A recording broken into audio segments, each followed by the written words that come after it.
दुनिया आजमाइशगाह है। इंसान की जिंदगी महज खाने पीने सोने जागने और ख्वाहिशात पूरी करने का नाम नहीं, बल्कि ये एक मकसद के तहत दी गई अमानत है। इस्लाम हमें यह हकीकत वाज़े तौर पर समझाता है कि ये दुनिया दायमी ठिकाना नहीं, बल्कि एक आर्जी क़यामगाह और आजमाइश की जगह है। यहाँ हर इंसान को मुख्तलिफ हालात, नेमतों और मुश्किलात के ज़रिए आजमाया जाता है। कोई सेहत से, कोई बीमारी से, कोई माल से और कोई फ़क्र से आजमाइश में मुब्तला है। यही वजह है कि कुरान करीम में बार बार दुनिया को इम्तिहानगाह करार दिया गया है। दुनिया की हकीकत कुरान की रोशनी में अल्लाह ताला कुरान करीम में फरमाता है, सूरत अल मालिक 2 तर्जमा, जिसने मौत और जिंदगी को पैदा किया ताकि वो तुम्हें आजमाए कि तुम में से कौन बेहतर अमल करने वाला है। ये आयत वाज़े करती है कि जिंदगी और मौत दोनों ही आजमाइश का हिस्सा है। दुनिया में आने का असल मकसद ये नहीं कि इंसान ऐशो आराम में डूब जाए, बल्कि ये देखा जाए कि वो अल्लाह की नाफरमानी से बचते हुए किस हद तक सब्र, शुक्र और तकवा इख्तियार करता है। नेमत भी आजमाइश है। अक्सर लोग ये समझते हैं कि आजमाइश सिर्फ गम, बीमारी, आतंक दस्ती का नाम है, हालांकि इस्लाम हमें सिखाता है कि नेमत भी आजमाइश होती है। माल, औलाद, हसन, इक़्तिदार और इल्म, ये सब इम्तिहान है। कुरान मजीद में इरशाद है, सूरत अल-अंबिया 35 तर्जमा, और हम तुम्हें बुराई और भलाई दोनों के जरिए आजमाते हैं। मालदार शख्स इस बात में आजमाया जाता है कि आया वो माल अल्लाह की राह में खर्च करता है या तकब्बुर और गुरूर में मुब्तला हो जाता है, जबकि गरीब इस बात में कि वो सब्र करता है या शिकवा। मुश्किलात और मुसीबतें क्यों आती हैं?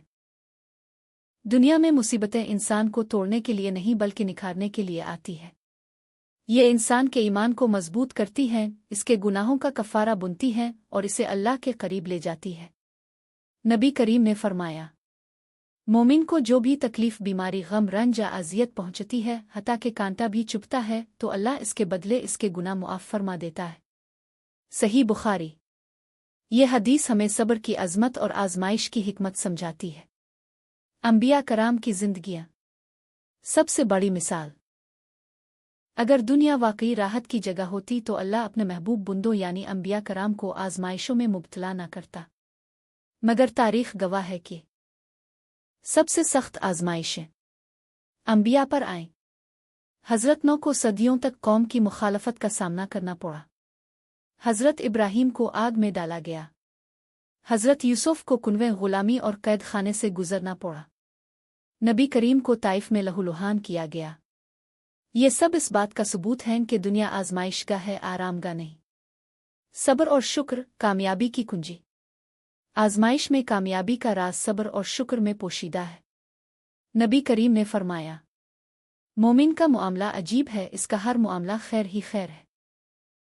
अगर इसे खुशी मिले तो शुक्र करता है और अगर तकलीफ पहुंचे तो सब्र करता है। सही मुस्लिम। यही वो रवैया है जो इंसान को आजमाइश में सुरखरू करता है। दुनिया की नापायदारी, दुनिया की रंगीनी और चमक दमक इंसान को धोखे में डाल देती है, मगर हकीकत यह है कि ये सब चंद दिनों का सामान है। कुरान करीम में फरमाया गया, सूरत अल इमरान 185 तर्जमा, दुनिया की जिंदगी तो धोखे का सामान है। यही वजह है कि अक्लमंद वही है जो दुनिया को आखिरत की खेती समझे। आखिरत असल कामयाबी।